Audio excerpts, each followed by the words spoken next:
Pag-aaralan po natin, why the love of many grows cold. Bakit marami po ang manlalamig sa huling panahon? So, meron tatlong bagay po na isi-share ko po sa inyo, mga dahilan bakit may mga manlalamig sa paglilingkod. So, ito po ang ating key verse, Matthew 24 verse 12. It says, sin will be rampant everywhere, and the love of many will grow cold. Cold does not means absence of activity. It means absence of intimacy. Bakit po maraming manlalamig? Hindi dahil hindi dumadalo ng gawain. Hindi ibig sabihin na nandito ka lagi sa gawain, mainit ka. Kasi kahit nandito ka sa gawain ng Panginoon, kung wala kang intimacy, you are considered as cold. At ang sabi dito, many are busy for God, but distant from God. So, kaya hindi po basihan na marami kang ginagawa, mainit ka. So, una, sabi natin dito, ang ibig sabihin ng cold, absence of activity. Hindi ito absence of activity or absence of intimacy. Amen? Ulitin ko, pag wala na pong intimacy with the Lord, you are considered cold. Kahit marami kang activity. Kahit busy ka, pero di mo alam, you are distant from God. Kasi pwede tayo magsabi na, oh, sige mga kapatid, pero ikaw, hindi ka nag-devotion, hindi ka nag-pray. Naalala ko yung pinanood ko kaninang umaga, o kahapon. Ang kagabi pala, sige bago ako matulog, tawan-tawa ako. Kasi ginising yung isang lalaki, malaking lalaki, tapos ginising siya. Sabi dun sa vlog na yon, simba na tayo. Ayoko sumimba. Sabi niya, tinatamad ako. Sabi niya, hindi, punta tayo. Ako, ikaw na lang, nakabihis ka na. Hindi, ayoko nga magsimba. Sabi niya, sumimba ka nga. Sabi niya, sige, bigyan mo ako ng dalawang dahilan. Bakit kailangan ko simba? Sisimba ko doon, yung mga usher ang susungit. Sabi niya, yung mga elder, hindi man lang mamansin. Sabi niya sa church. Yung pastor, sabi niya magsalita, lagi akong pinapatamaan. Hingi pa ng hingi. Ngayon, sabi niya, sige, bigyan mo ako ng dalawang dahilan. Una, sabi ng kasama, kailangan mo pumunta sa simbahan dahil sabi ng Biblia, wag natin kalilimutan ang pagdalo sa mga gawain. Amen. At ang sabi niya, ikaw ang pastor doon. Sino ang bibinsahe sa amin? Sabi niya, ayaw nga pala, ako pala ang pastor doon. Hindi ibig sabihin, lahat ng membro, even pastor himself, hindi pwedeng umupo nito ang pastor at mag-preach. Nakalimutan niya, siguro palaging inuulit niya ginagawa niya. Siya nga naman, nakalimutan niya, pastor pala siya. Kasi ang pagpastor, hindi lang ito pagmiminsahe. Katulad mo din, sabihin mo sa katabi mo, hindi ito minsa-minsahe lang. Kailangan mo ng intentional na pamumuhay sa Panginoon. Amen po ba? Galit mo, pastor nga pala. Oo nga pala. So, anyway, why the love of many grows cold? Kaya hindi basihan na marami kang ginagawa. Hindi basihan na leader ka na. Hindi basihan na kung ano pa man na ginagawa mo. Hindi yung basihan na mainit ka. So, ang init ng pagmamahal ay yung intimacy at kalapitan sa Panginoon na alam mo sa sarili mo, you are on fire with the Lord. Not on fire with your activity. So, lawlessness, ito ang dahilan. Why the love of many grows cold? Number one reason, lawlessness. Bakit? Lawlessness drains spiritual passion. So, tingnan po natin yung word. In Matthew 24 verse 12. Because of the increase of wickedness, the love of most will grow cold. One of the reason, bakit po malalamig ang marami? Dahil increase, pakisabi increase.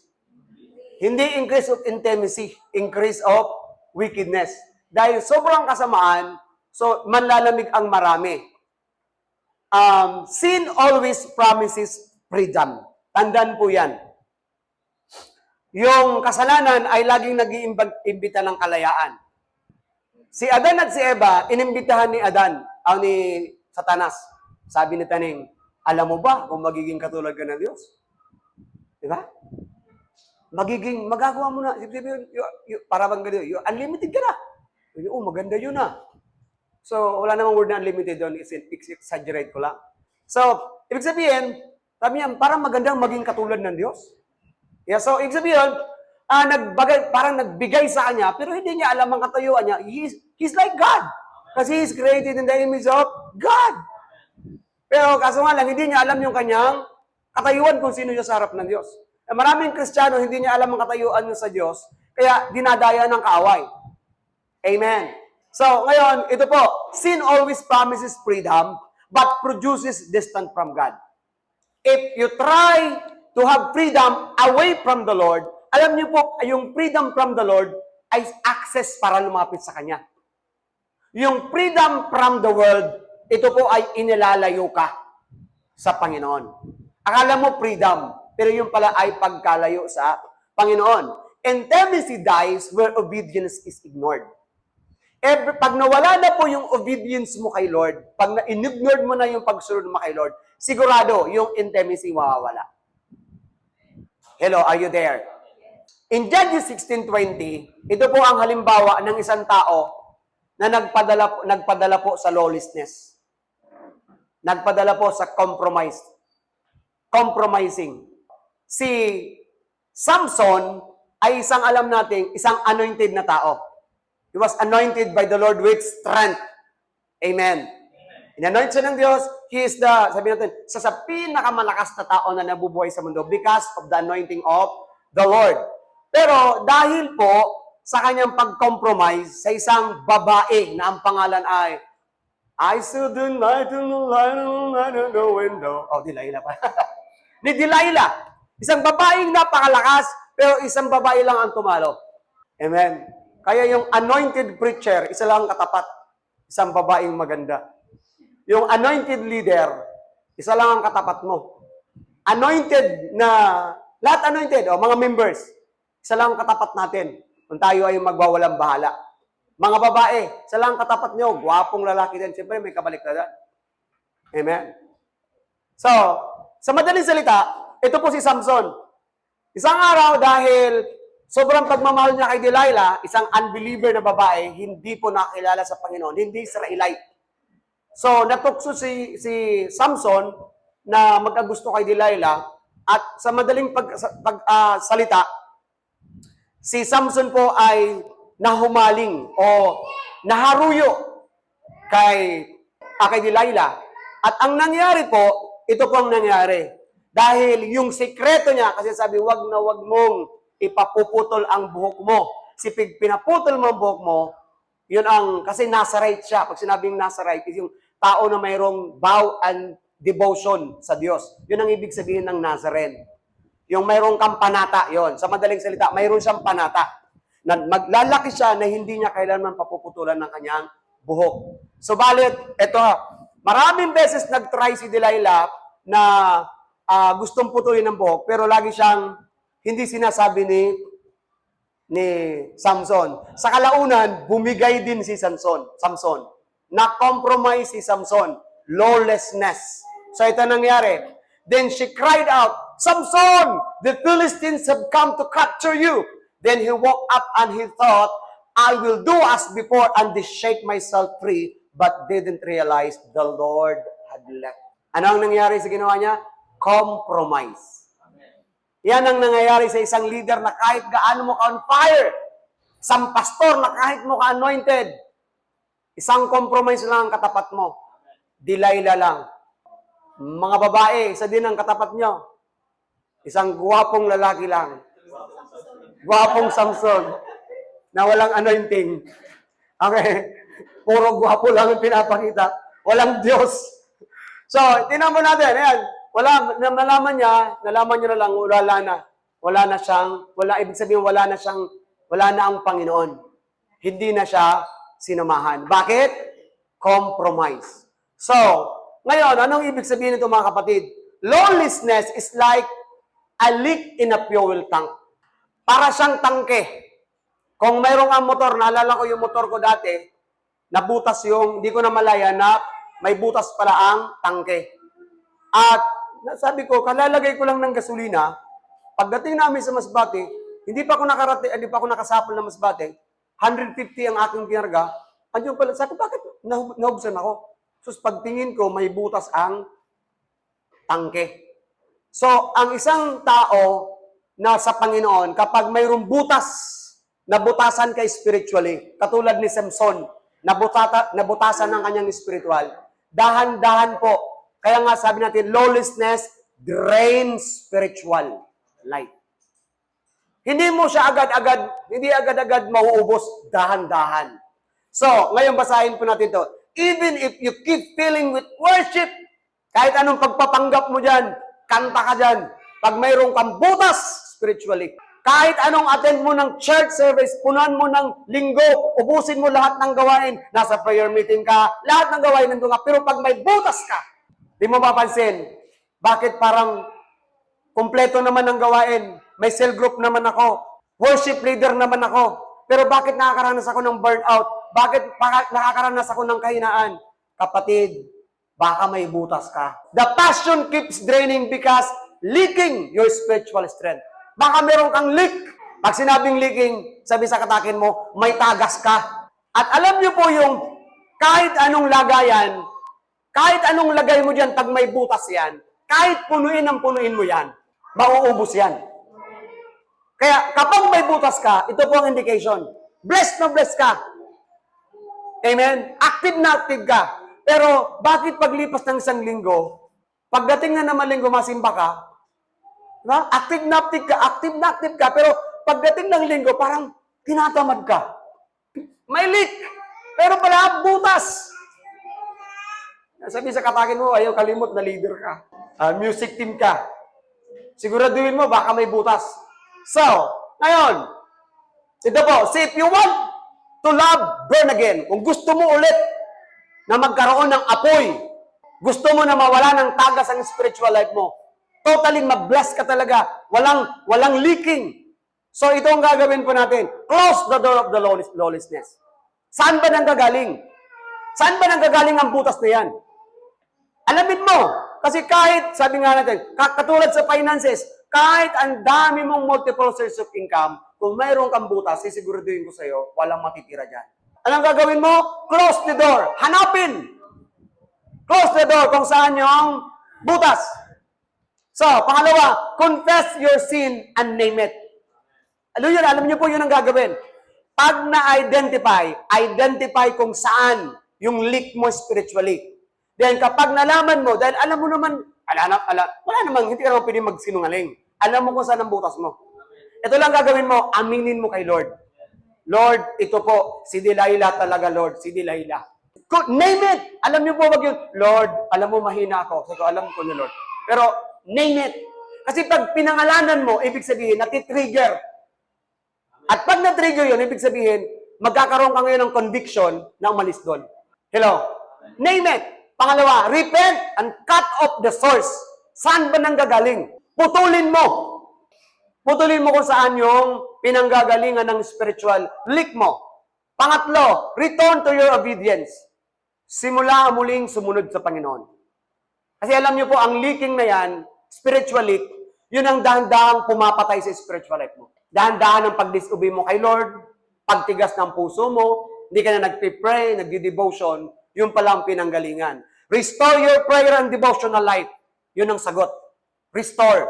Pero alam nyo, kahit gaanong restore nyo, kapag hindi nyo kinumpes, pinangalanan, hindi mo pinagsisihan, kinat-off, at hindi ka sumunod sa Panginoon, mahihirapan ka ulit mag-pray at mag-devotion.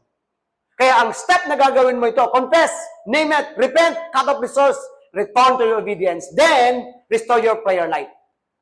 Have your devotional, walk with accountability, and ask the Holy Spirit for inner healing.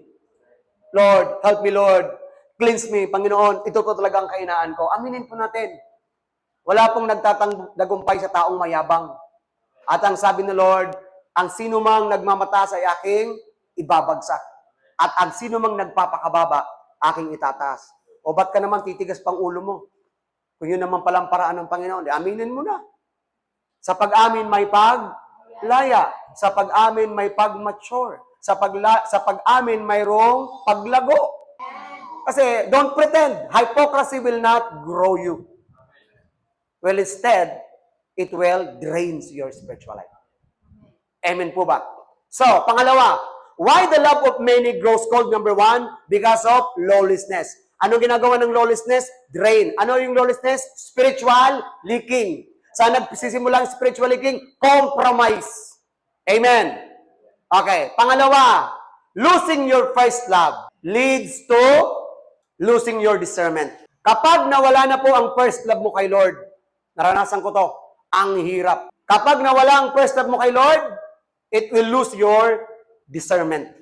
Okay, basahin po natin yung word. In Revelation chapter 2 verse 4, it says, "But I have this complaint against you. You don't love me." Ay, sakit nito. "Or it's other as you did at first." Ang hirap lumapit sa iyo si Lord at sabihin sa iyo, alam mo, hindi mo na ako mahal. O kaya isang beses ang asawa mo pumunta na sa iyo. Ano nangyari? Hindi mo na ako mahal. Grabe ko naman. Sasabihin niya na, isa-isahin niya na. Yan. Hindi mo na ako dinidate. Kaya kahapon, salamat sa heart day namin. Maraming mga mag-asawa ang na-rekindle ang kanilang love. Alam niyo po, napakaganda ng message. For the first time in my life, sabi ko nga, ay tagal ko ng pastor at tagal ko nang narinig about message, pero doon ko lang nalaman na ang pag-asawa pala sa mundo, wala palang forever na marriage. So, para hindi kayo maglumihanan, panoorin nyo na lang ang video. Baka mamaya Pastor, gabi ang preach mo. Yes, walang forever na marriage. Kasi marriage is a contract. Andito lang sa mundo. Sabi ni Jesus, sa langit wala nang kasalan. Hanggang dito lang. Kaya nga, ang challenge sa amin, sulitin ang pagmamahalan. Kasi ang pagmamahalan, hanggang dito lang yan. Pagdating doon, sabihin mo sa iyong asawa, we're friends. Panoorin nyo lang yung video. Sabi ni Lord, wala nang first love. So in Revelations 2:5, sabi niya, "Look how far you have fallen. Turn back to me." Wow, sa mga nawala ang pagmamahal sa Panginoon, first love, sabi ni Lord, "Turn back to me and do the works you did at first." Ano ba yung ginagawa mo dati? Di ba excited ka laging sumimba? Di ba excited ka laging lumapit sa akin mag-pray? Di ba excited ka laging umiyak sa akin pag may problema ka? Nasaan yun, anak? Iba na iniiyakan mo. Si Delilah lang. Si Delilah na iniiyakan mo. Sabi ni Kuya Jiras. If you don't repent, and the Bible says that, if you don't repent, I will come. Ito matindi. Sa mga nag-ignore ng kanilang first love, sabi ni Lord, if you don't repent, I will come and remove your lampstand from its place from the church. Para bang ganito, aalisin ko yan nung ningas mo. Kasi alam natin yung lamp. Ano yung? Banal na espiritu yan. It's the power of the Holy Spirit. Alam nyo, the only thing that we can survive in this world because the power of the Holy Spirit. Without the power of the Holy Spirit, we can't live. Mature, growing. In 1 King chapter 11 verse 4, kanina sino ang ating model ng compromise? Si Samson. Ito naman, ano yung problema sa pangalawa? First love. Ito po yung nangyari kay Solomon. Alam natin si Solomon, napakamahal niya si Lord. Pero alam niyo po, nakakalungkot. Kasi yung isang pinakamatalinong tao, naging hangal sa kahuling panahon. Sa huling buhay niya. Basahin po natin. For it was so, when Solomon was old. Oh, hallelujah. Nakakalungkot pala nangyari kay Solomon. The wisest man ever lived on earth, he became foolish in his old age. The Bible says that his wives torn his heart after other gods. Wow. How come? The man who is full of wisdom, kaya pala maraming naalala ko, marami palang lahi ni Solomon. Yung mga matatalino pala, isa lang palang katapat din pala, babae din. Amen? Ang dami namang magaganda doon, mga Israelita. Pero, tinan mo, anong nangyari kay Solomon? His wives tore his heart after other gods. Isang babae, siyempre, ibang lahi, ibang Diyos-Diyosan. So, sabi ng Bible, yun ang asawa ni Solomon. Yung iba, yung tunay na asawa na, tunay na asawa. Nasa 700. Concubines, o mga kabit. 1,000. Isipin mo yun, ilang Diyos-Diyosan yun. O sabihin natin, yung mga legal is mga Israelita. Okay tayo doon. Ito, 1,000 plus. Isang babae, paano kung isang babae, paano kung Indian yon? Kasi yung Indian, ang daming Diyos. O sa isang babae pa lang, ang dami na. Kay Solomon, ang dami ding Diyos-Diyosan. Nakakalungkot. The wisest man. Full of wisdom. Sila din palang katapat ng matalino. Salamat, hindi ako matalino. Amen? Delikado pala maging matalino. Sobrang talino. Sa kaulian, nagiging mangmang. Basahin po natin. He torn his heart to other gods, and his heart was not loyal to the Lord his God, as was his heart of his father David. David died with the Lord without compromising. Nagkasala lang isang beses. Nagkasala sa debate pero sabi niya, restore the joy of my salvation. Naramdaman kasi ni David na wala na yung first love. Si Solomon ay wala talagang first love. Kasi marami siyang love. Nakakalungkot ang kwento ni Solomon. First love is like an spiritual eyesight. When love is strong, you see clearly. Tama? Okay. When love is cold, your vision becomes blurry. You can still be religious, but you lose direction. So, ano nangyari kay Solomon? Nakita po natin dito na kapag ang isang tao po ay nagkaroon po ng iba ng, actually, ang tawag dito is spiritual adultery. Yung pagmamahal niya sa Panginoon, napalitan ng pagmamahal sa iba. Ngayon, right doctrine without love leads to spiritual dryness. Hindi ibig sabihin kasi mga kampante tayo, nasa tama tayo, tama naman talaga. Pero kapag ang isang bagay na ginagawa natin, tamang doktrina pero walang pagmamahal sa Diyos, mauuwi din yun sa spiritual dryness. Kasi you are in the right, parang ganito. Bakit, Lord, nasa tama naman kami, pero bakit minsan nakakaranas kami ng dryness? So, ibig sabihin, wala nang pagmamahal. Amen? Sa mag-asawa, bakit dumarating sa punto na nawawala ang first love? Napapalitan ng ibang priority. Minsan ang priority, nasa bata. Pero mali po yun. Sa mag-asawa, dapat ang priority natin, ang bawat isa. Alam niyo po, ang bata, sabi ng Bible, regalo. Regalo ang bata. Pero nakakalungkot, ito ang totoo. Pag mag-asawa na, minsan naghihiwalay na ng tulugan. Bakit? Lalo na yun, manapansin niyo po ang bata, pag magkatabi, lalo pag malit ang bata, pag magkatabi kayo, pag lumapit kayo, nagdalambingan kayo mag-asawa, lalapit yung bata, papagitna. Naranasan niyo yan? 3 na ang anak namin, yung 3 namin, lagi na lang ganun. Pinapagitnaan kami. Ang ginagawa po namin, I'm so thankful kay Mami. Talagang labing nitong asawa ko. Kaya matutulog kami dalawa. Pag alam niya kasi, minsan nauna ako kasi si Mami, alas 12, alaon na natutulog yan. So, ganun na katindi yan. Kaya ang ginagawa niya, panakatulog ako, tumatabi talaga sa akin. Pag tulog ng mga bata, tumatabi ka sa akin. Bakit? Alam niya kasi, dahil siyempre mag-asawa, tama talaga, kayo talaga dapat ang magkatabi. Amen? Kaya lagi ako nagpapasalamat sa pag-initiate ni Mami. Bakit? Para hindi mawala yung first love. Continuation ito ng Heart Night. No story.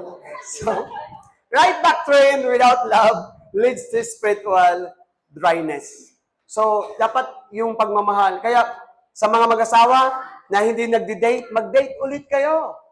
Sa mag-asawa, hindi nagbibigay ng anumang mga token, ibigay nyo na. Yung asawa na laging nag-appreciate, ngayon, hindi na nag-appreciate, mag-appreciate ka ulit. Amen. Go to your first love. Kasi baka iba ng love ang dumating. Nakakatakot yun, di ba? So, pag nawala na yung first love kay Lord, baka ibang love dumating. So, wag niyong gawin natin yun. So, ang ating relationship, mag-asawa, is a reflection din natin yun sa pag-ibig natin sa Panginoon. So, anong gagawin? Go back to your first love moment. So, anong gagawin mo? Remember! Ano ba ang pinagagawa mo noong una? Alalahanin mo paano mo magsimula manalangin. Di ba? Bago ka lumapit, mayroon ka pang paluhod-luhod muna. Lord. Di ba? Reverence. Pero ngayon, magpipray ka, Lord, salamat sa araw na to, Lord. Napakabuti mo, Panginoon. Ibig sabihin, gawin mo yung dati. Alam niyo, minsan kasi pag matagal na tayo sa Panginoon, sinasabutahin natin yung panalangin. Sinasabutahin natin yung ating relationship. Over familiarity. Kaya napapansin mo, parang, bakit, Lord? Parang wala na akong, kasi ang problema kasi, nawawalan respeto. Kaya nga, tingnan niyo po mga tuhod niyo, may kalyo na ba? Kapag wala pang kalyo ang tuhod mo, isa lang ibig sabihin, napaka-pride mo. Okay, magagalit sa akin, ha? Bakit? Sa atin kasi, buti pa nung na-unbeliever pa tayo, di ba? Lumuhod tayo. Lumuhod ka. Hindi naman nyo kailangan sabihin pa lumuhod pa kasi alam nyo naman, king ang ating pinaglilingkuran. Every time you come to the Lord, He's the King, He's the Lord. He ought to our worship. Practice bowing down before the Lord. Not religiously. Ang point ko, ibalik mo yung dati mong ginagawa. Naglalapit ka kay Lord. Di ba? Aawit ka muna, kakanta ka. Nalala mo? Bago ka. Hindi ka pa nakapanalangin, pero puspos ka na ng banal na espiritu ka. Kaawit pa lang, taklaga na yung mga luha mo. Pero ngayon, 10 kanta na, kinakanta mo. Pagod ka na, hindi ka na nakapanalangin. Bakit? Sabi sa katakin mo, wala ka na kasi respeto sa Diyos. Manalangin, akala mo kung sino. Pinapakita ko lang po sa inyo kasi baka ito ang dahilan. So, remember, ano bang ginawa mo nung una? Paano ka mag-devotion? Diba, palagay-lagay ka pa ng sticker, I love you, Jesus. Ngayon, yung devotion mo, kulang nga, pang-iwang. Amen? Maka-devotion ka lang, hanap ka ng notebook. Ngayon, devotion magkatapos ng taon, 4 na notebook. Bakit yung isa hindi natapos? Yung ballpen mo, mabango pa. Diba? Hanap ka pa ng pinakamagandang ballpen na para ang sulat mo maganda. Ngayon, tinan mo, sulat mo, kahignasan manok. Kaya naman piraw na. Basta matapos lang ang devotion, go back. Pangalawa, repent. Sorry, Lord. Kaya diba sabi sa kanta, I'm coming back. Alam niyo po yung song na yan?